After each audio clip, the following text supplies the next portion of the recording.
we are checking out an audio interface kit, custom handmade by yours truly. So what this does is this allows you to upgrade the factory amp in no time at all.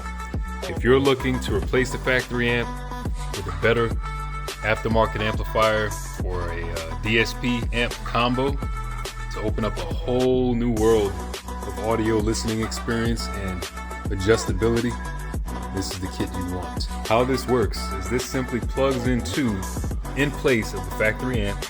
So you disconnect the factory amp and plug in these connections here. And then with that, you get all of the input and output connections that you need to your new amp. Gray and black twisted pairs. This is all the built-in speaker wiring.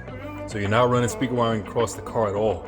The RCA plugs themselves are copper plugs with your nickel plating here and your gold plating here, your remote turn-on wire, and of course, everything is fully labeled as you can see, so you know exactly what lines connect to what speakers in the car and your amplifier.